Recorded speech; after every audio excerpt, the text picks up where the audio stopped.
£1 billion wasted by Manchester United. That is the headline that is doing the rounds over the course of the past 24 hours. For many, many years, people have challenged me as to why I have such a dislike, distaste, disrespect, in fact, hatred for the Glazers. They spend money. I wish my owners spent that much money. And as we can see here, £1.5 billion. £1.5 billion has been spent by the Glazers on players since 2013. Match made in heaven. Brilliant owners. Only Man City, Paris Saint-Germain, Barcelona, and Juve and Chelsea are we're in the same ballpark. Everybody's pretty much spent in and around the same amount of money. Great owners. No. This should highlight to everybody the problem at the football club. It really and truly should. Manchester United have spent so much money on players. You can see here a list of how much money each manager has got. The level has increased each and every single time. Of course, money in football continues to grow. So you have to fluctuate in almost a decade of inflation and the new TV deal money, which of course increases the price of purchasing players. But Man United continue to throw money at the problem instead of fixing the real issue at the football club, and that is creating a structure, a club philosophy, and a club ethos. The lack of structure creates a real big problem, and it's why the net spend is the highest. Now, we all know my take on net spend. It's not really a real thing. There's many other functionalities and mechanisms that go into play here when you look at net spend, how much money an individual player raises for you in income, how your wage bill grew during that time period. However, for the sake of argument, we're going to sit in this net spend argument today because a lot of people are talking about it. Man United's net spend is so high. Chelsea have actually spent 100 million more than Man United in that time period, but they've also recuperated £1.2 billion in sales. And here lies the issue. Manchester United buy players for the here and now. They buy players for shirt sales. They buy players for commerciality. They throw money at the problem as opposed to having a fairly good plan. When you do that, it creates a huge, huge problem. When you go to sell players on, you drastically reduce their valuation. The valuation of a player is tied into the length of time they have remaining on their contract, the importance they have to the team you're buying them from, and the impact that player can have upon the team they're joining. We essentially have damaged so many players' reputations. We have lowered their valuations through how badly we've played, through the lack of structure and direction, that we get a pittance of players leaving the football club, generally speaking. So as much as our spend has been as high as everybody else's, if you look at Man City, they've raised over 700 million. Barcelona, 900 million. Juve, over 900 million. Chelsea, as we've already mentioned, 1.2 billion in player sales. They make their loans. Man United only really started using the loan system in the last couple of years to any decent effect, where others have been utilizing it and making an income from their players for over a decade now. And here lies the problem at this club. Over £1 billion hemorrhaged and wasted.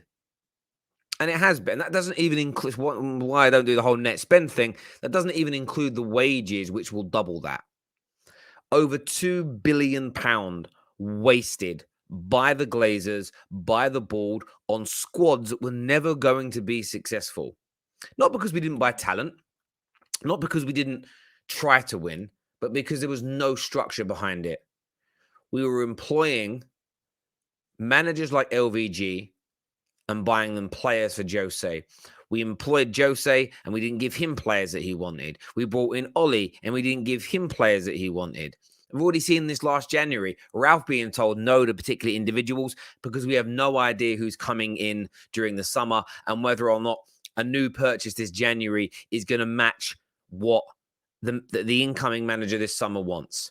It's an absolute calamity. It's a calamity. And the basic elements of it read, well, you spend money, you're in a good situation. I'd rather not. I'd rather spend half that amount of money but have a club structure and buy a particular type of player. to make our football good, our football entertaining, and our club have some sense of direction. Meaning when you go from one manager to the next, which is fairly natural in football to happen, after 3, 5, 7 years, there isn't this big overhaul needed. There isn't this big culture shift that needs to change. And we're going through it again now. And I sat there and spoke to many, many Ollie outers for many, many years as to why I didn't want Ollie sacked. So there's let me go back here and explain this in case anybody's confused. Ollie wasn't good enough to win us the major trophies, but I didn't necessarily want him to be sacked. Those two things can be and are mutually exclusive of one another. The reason I didn't care whether Ollie was sacked or not per se is because I didn't believe there was a structure in place for a new manager to be successful from. I don't trust this current board and ownership to build that structure. Therefore, the manager is almost inconsequential. I don't care that the football may be a little bit better. I don't care that we might look a little bit more competitive. I don't care that we might get a few extra goals, a few more extra wins out of these players. It's about creating, with what we spend, long-term sustainability and success. When you think that Man City have spent, since 2013, just £100 million more than Manchester United, but they are definitely £100 million better than us. The difference between Man United and Man City, the gulf in class, is club structure, club direction, club culture, club ethos. Now, of course, they've gone to another level when they've brought in one of the greatest managers of all time in Pep Guardiola, and that deserves credit. But Guardiola's philosophy, outlook, and approach matches very much what Manchester City want. It is birds to feather, hand to glove, fish and chips, spaghetti and meatballs, any other kind of two items that belong together. Sour grapes and cheese for many. If you get that right and you operate in that way, you will always find yourself in a situation where you can prosper. And that's the biggest bugbear at this club. This should be what everybody needs to focus on. Drop your player agendas. Drop your manager agendas. Drop your Pogba versus Bruno, your Rashford versus Martial. This stuff is inconsequential. It's a fugazi. It is elementary, dear Watson. It is absolutely pointless. Pointless. It is about as useful as a chocolate teapot. It's like a parachute that opens on impact. It's like an ashtray on a motorbike.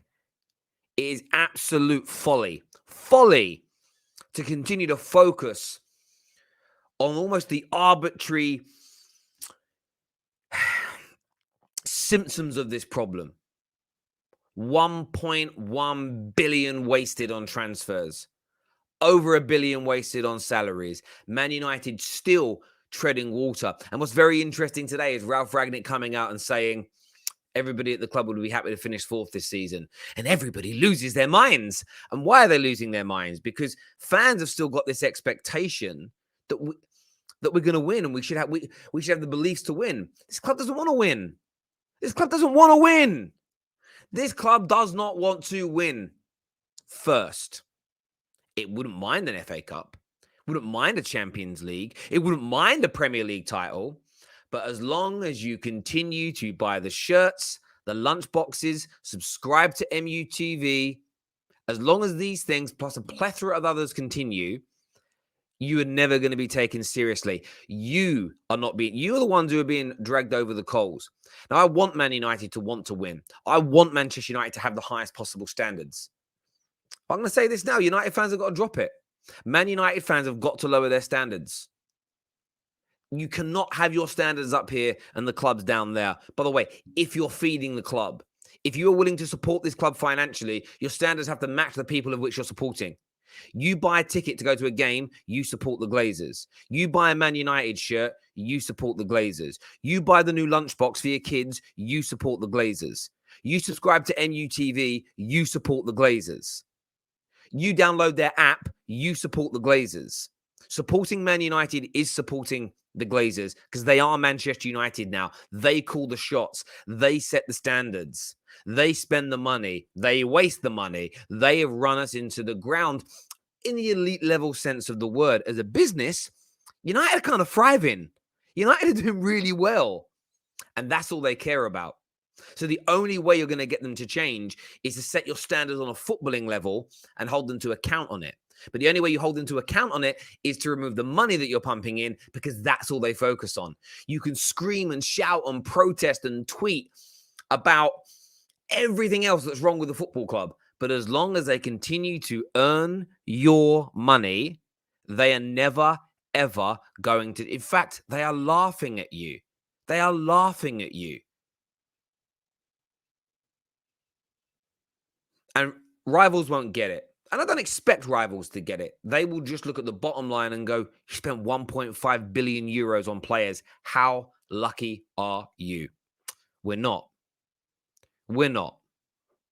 This reminds me of, I had a friend who went through this. Is a real anecdotal example. I had a friend whose dad was very wealthy. His dad was an entertainer in the 80s and 90s, owned a lot of agencies in the entertainment world, very rich. And his dad, we used to go to his house like after school some nights, and his dad would leave him, like when we were like 13, 14, his dad would leave him with like £100 of cash. Now, in like 2000, it's a lot of money, right? And he'd be able to order like Pizza Hut or get us takeaways. It was like you go into his garage, right? And he had like 3 or 4 fridges full of, like, we were kids, but it was full of beer and like alcohol pop things like Bacardi Breezers. He had all the latest gadgets and gizmos. He had everything, this kid. We all were like, this kid has everything. He has everything. All the money's being spent. Do you know what he never had?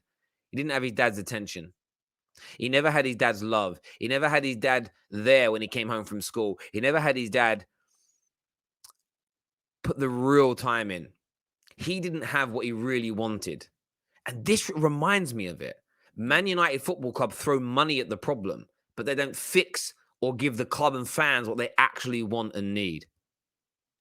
And that's why we're in the pits. Smash that like and share button. Subscribe to the Football Terrace. Until next time, take care. Goodbye. God bless. See you.